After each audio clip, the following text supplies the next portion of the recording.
Hey everybody, it's Master Gallengeist here, bringing you my review for the Avengers, issue 21, 2023. Ooh, Avengers vs. X-Men, round 2. I really love this cover. This is a really nice cover. I love the clashing with the X and everything, Magneto in the background. You see all the cast of the Avengers and the X-Men on here, and you're like, ah shit, what's going to be going on with this one? Not exactly what you would expect. So let us crack into this. The Factory, Merle, Alaska, the home and headquarters of the X-Men. Which, it's pretty interesting that this week I've gotten 2 comics done by Jed MacKay, and it's like, yeah, this is doing pretty good. And I, again, love the paneling here. So we see the Merle, Alaska factory, then I love that little one just showing us the movement of them stepping through the portal, and then seeing the Avengers, and then the X-Men. Cyclops, get out here, Summers, no more hiding. And then we get Cyclops coming out, and I really kind of like how it's done here. We see him pop out, we see him take up like the side of this page. Here I am, and the time in my life for hiding is over. Oh yeah? So, is that so? It's like, oh shit, what the fuck's going on here? You want us? We're right here, Avengers, please. You can't win this one, X-Men, as we're getting them, like, pretty much ready. It's like, ah, shit. And that's a really nice page there. Oh, and then we also get a page for Fantastic Four, showing off for issue 28, One World Under Doom Prelude. Yeah. So we pop off, and we see that this is not a kind of crazy-ass thing going on here. We're really good at baseball. And then I just love how they're both kind of like getting into it, and then just like, hey, how you doing? Carol, it's good to see you, Slim. Come on in, baseball first, then dinner. Glob's been in the kitchen all day. He's beside himself. Oh God, your cook is named Glob. He's really very good. I love that with Scott. It's like, yeah, all right.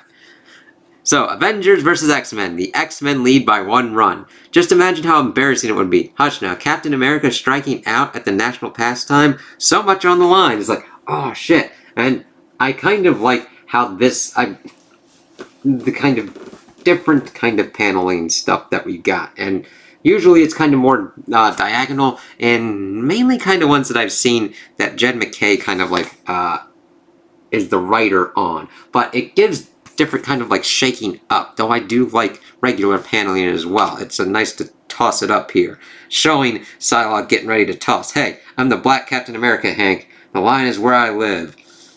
It's like, let's see how Sam does this, and hits it. Let's see here. And of course, we are having superheroes fighting in a baseball game, so powers do get into it. So, we see the ball going. Someone get the ball! World-class telekinetic, and I'm catching 5 balls. Humiliating. I've got it. Oh, Quentin, I think you'll find that you do not. Ah, sorcery! And I see Scarlet Witch helping out. It's like, ah, shit! And Sam is ready to slide in under Beast. Hey, you call that a pitch, Psylocke? Thought you were some kind of ninja assassin or something. I am, which would be useful if I was trying to kill him with the ball, but you all said I couldn't. And it's like, ah, shit. The dynamics, it just works. So then, of course, we get Tony in his Iron Man armor. I don't like ties, X-Men. I'm in it to win it. Juggernaut's cutting in. Get ready for a ball with some real mustard on it, Avengers. Psh!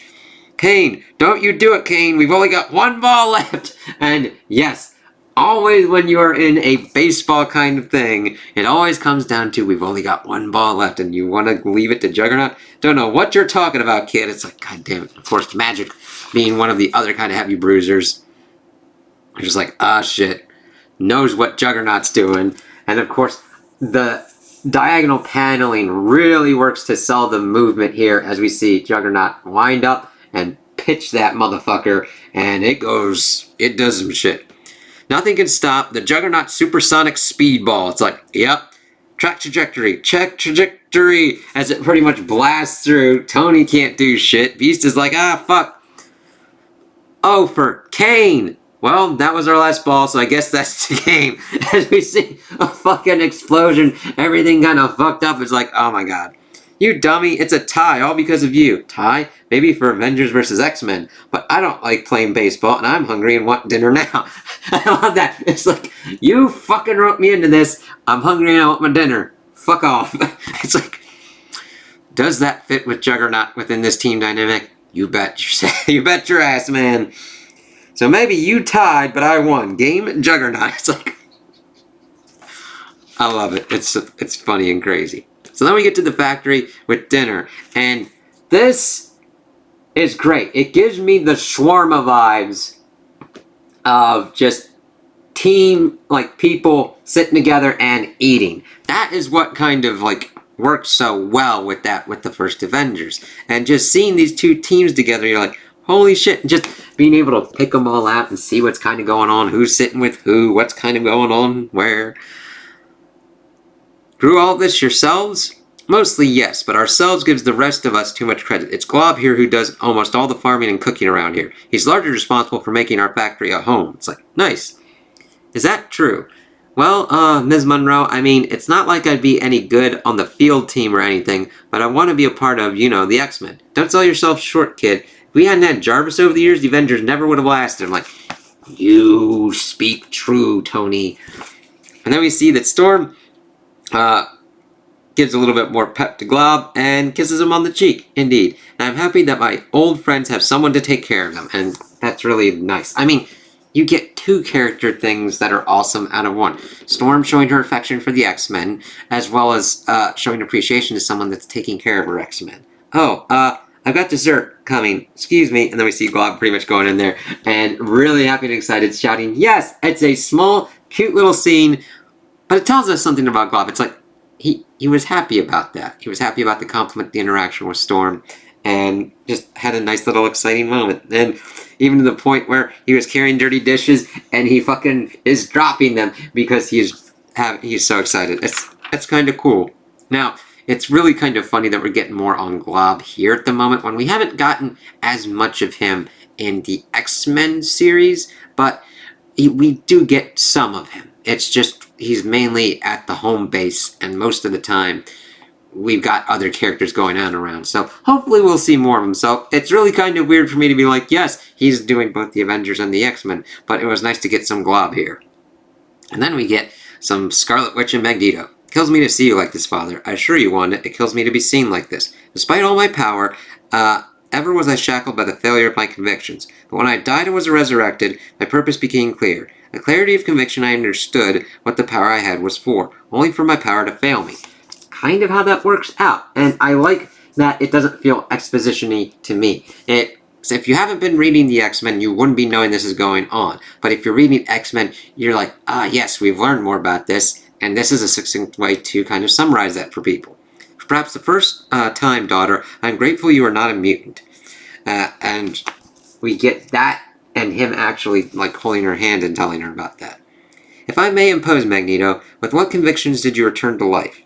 That oppression has little specificity regarding genomes. Humans, mutants, even synthetics like yourself, all have the right to liberation. Struggle is not between mutants and humans. And I like that. That really gives us the change that we've got at Magneto at this point, and is, again, short and sweet, but still delves into the depths of that. It's like, holy shit. The struggle is between the oppressor and the oppressed, between power and those whom that power is inflicted upon, whatever body they might possess. I'm like, yep, that's exactly what it is. Synthetics, Magneto, AI, didn't we as a species come to the conclusion that AI was going to be our enemy, and we've invited one into our home? Oh, shut up, Quentin. While I am theoretically as capable of prejudice as any other thinking being, I can assure you I harbor no sinister AI agenda against mutants, which is exactly what I'd expect a killer robot to say.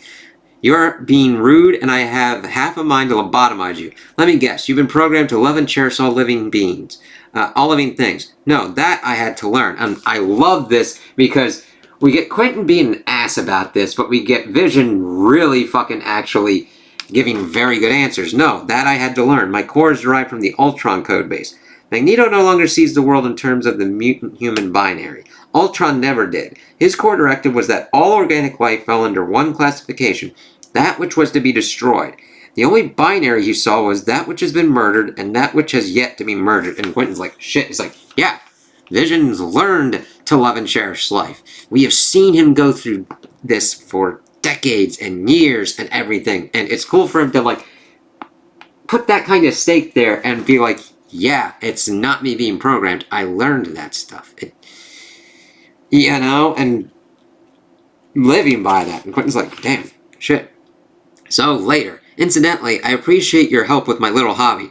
I don't know the last time I ever even saw a MK1 Quinjet, Hank. Where in the world did you find this thing? Well, Leanna and I may have, let's say, recycled it from a former SHIELD decom yard in Newark. I'm like, seeing Tony and Beast have a nice... Now this is really kind of cool because I've never really seen or read much of Tony and Beast interacting like this, which is really cool, since they've both been Avengers. You don't know how good it is to see you again, Hank. I feel like I'm hanging out with an old friend again after a long time away. We all do. Tony, why didn't you stop me? When I became the monster that I did, I was an Avenger. We were friends. Our friends. Why didn't the Avengers stop me from hurting so many people? And that's an important kind of question. And we actually get a pretty decent answer. And it's cool because not only are we seeing them being friends, we're also being told show and tell works in this case. And I love how Beast kind of like takes over towards the end of that page. Because somewhere along the way, he, not you, stopped being my friend, Hank. And I love Tony being able to make that distinction. Because sometimes we actually do become different kind of people. And if our past self, who was a friend to someone, popped up, that past person is your friend. But sometimes they become something that isn't your friend. None of us knew him anymore, knew what he was doing. You're not alone, Hank. We've all experienced some serious moral failings between when you're from and where we are now. But you're the lucky one. Lucky? Oh, Tony, I find myself not in the mood for hilarity. You're afraid for your future.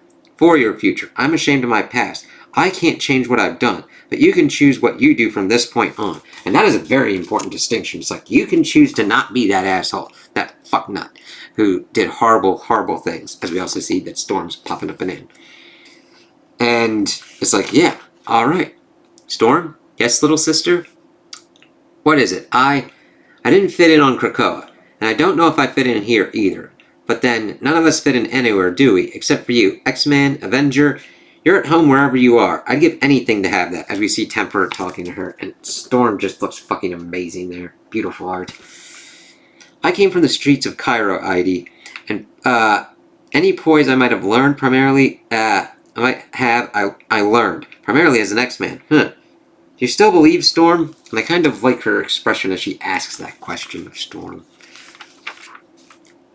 In what, ID? In Xavier's dream, and I like that we get a pause beat there for Storm to think. I do, but I believe in Xavier's dream the same way Sam believes in his country. Not for what it is, but for what it could be, what it should be, what it needs to be. Exactly. That's why Captain America's my favorite. Be it Steve, Bucky, or Sam. The belief like that believes in his country, not for what it is, but what it could be, what it should be, what it needs to be. And that is awesome there. And I'm like, exactly, Storm. I like that. Alright, so then we pretty much get towards the end where we get Carol and Scott. And I really love that we've gotten different kind of Avengers paired with different kind of X-Men and just talking and having great character interactions. It's a really nice issue that's focused more on character and understanding how these two teams interact, still with a little bit of action involved with baseball. Going pretty well, I think. No one's fighting yet, at least. No thanks to your little pink-haired twerp. Quentin is an ongoing project, yeah. But everyone else seems to be getting along, which is pretty kind of cool as we then shift and we see a push-up contest going on between Magic and Sam. And we've got Juggernaut and Quentin and Scarlet Witch. That's crazy. Look, Scott, I know you're hiding things from me, from the Avengers. Excuse me? The X-Men aren't hiding anything. Oh, yeah? Then why don't you tell me what's really going on with this mutant contagion, or what Wanda and Magneto were talking about? Thought so. Look, I don't care. You've always kept secrets, Scott. I get it. That's fine. I've got secrets of my own, such as we have some information about the future from Kang. We've got a scheme to get some more, but the gist is it's all bad. And I really actually kind of like this interaction. It's like, okay, sometimes we have secrets. Sometimes we're trying to deal with certain kind of stuff. And this is important because she's laying out her cards. Tribulation events. The Ashen Combine coming to Earth was one. The Blood Hunt was another. Giga Death mass casualty events if not stopped. The vampires didn't see any difference in mutant or human blood during the Blood Hunt. Then there's Doom. Doom, the Sorcerer Supreme. Carol, tell me what this is about. We've known each other for a long time. You were practically an honorary X-Man, for God's sake. Please, I was never your Rick Jones. Living in a fortress, enough power to rival an army, beholden to no government but their own. I can't tell if I'm describing X-Men or Avengers at this point. We've got more in common now than we have in a long time, Scott. And I don't know if the Avengers can face what's coming on our own. And that's an important thing. They both have similar goals. They both have awesome powers. And for her to be able to be like, this is like really kind of crazy. And her being able to lay it out of like, that sounds like X-Men and Avengers. And there's like, I don't know if we can deal with this on our own. Reaching out for help. That's what these two teams should be doing. Can I count on the X-Men Cyclops? And again, we get a nice little beat where he pauses for a minute. My people are living on a nice edge. Things could get really hot for us. Government heat. If it came down to it, when it comes down to it, can we count on the Avengers, Captain Marvel? Hey, X-Men and Avengers, together like we should be. Fuck yes, Carol. Thank you. Okay then, Avengers and X-Men. As we see him have a nice thing with the Aurora Borealis and an end with the A. And we get a nice fan page. And we get a setup for the next couple of Avengers ones. Talking about Avengers Assemble issue 4, Avengers United 58, West Coast Avengers issue 2, and the next one, the Avengers issue 22. Black Cat makes, ooh, that's wrong there. Makes her Avengers series debut instead of here. Ooh. But there's your note prize. The team finds themselves at an intergalactic auction where they bump into none other than Felicia Hardy. What's she doing here? Find out next month. Okay. Sounds like we're having some interesting kind of chill kind of issues, kind of leading up to other kind of things. So I really enjoyed this to see the different kind of team dynamics. Now, continuity-wise, we are starting the raid on Grey Malkin in this X-Men issue that popped up. So this, I'm thinking, is happening before then. So if you're like reading both of them like I am, you're going to be like, what the hell? But it made sense to read this one first and then read the X-Men. But I loved seeing the different kind of teaming interactions. Now, this has the bonus of being done by the same writer. So there's no kind of clashing of the teams other than the personalities that already exist within there. So there's no kind of weird kind of creative disconnect. If you're reading the X-Men, you understand that team. If you're reading the Avengers, you're understanding Jen McKay's handle on that team as well. So this is just, if you're liking the peanut butter of the X-Men and you're liking the jelly of the Avengers, this fucking thing just hits it. Now, I like it. If you don't like it and think this is complete and utter crap, I get that. But I enjoyed this. I really liked the art style. I liked seeing our heroes just kind of come together with a baseball team thing, understand what's going on, Wanda getting the information that Magneto's powers are failing him, that things are kind of going nutty, the whole mutant contagion. I like that the Avengers are up to date on these events, even though they don't know all of the information, as well as giving information to Cyclops, and them being like, it should be the Avengers and the X-Men working together. We shouldn't be fighting and doing stupid kind of shit. And I just loved the small kind of character interactions. Glob was a really kind of cute one. I loved Vision pretty much shitting on Quentin's whole anti-synthetics and anti-AI kind of thing when Vision's like, I learned to love and cherish life. And I fought Ultron's whole thing where his binary isn't mutants and humans, it's what's dead and what's not. Hank asking why his friends didn't stop him because it is, and Tony being able to explain at a certain point, you weren't our friend anymore. Well, not you. He wasn't our friend anymore. And then having to giving that like awesome positivity of, I cannot change my past, but you can decide your future. And I really love the power of Storm explaining how she still believes in Xavier's dream and comparing it to Sam's belief in America and as Captain America. It's like, yes, that hits. Those things hit and really resonate with me, and why I love Jed McKay's handle on these characters, and why he's become one of my favorite kind of writers at Marvel, because of what he's able to do, how he handles the characters, from what I saw from him at Strange, going through Bloodhunt, Avengers, and now X-Men. It's just, it hits for me, and it speaks to me, and all these different characters in all these different kind of voices doesn't sound like they're the same kind of character spouting slightly different kind of things. It's all the kind of history of these characters and understanding how to handle them. And seeing it at the end where Carol and Cyclops, the two leaders of the team, being like, of these teams, being like, yep, we've got tribulation events. Can you assist us? It's like, we're going to have government problems. Will we count on the Avengers? Like, yes. And it just works for me. And I cannot wait to see where we'll be going next with both the Avengers and the X-Men. So, those are my opinions on the issue. Tell me what you guys think in the comments below. If you liked it, if you didn't like it, if you agree with me, if you disagree with me. Also, like and subscribe, and I hope you have a good day.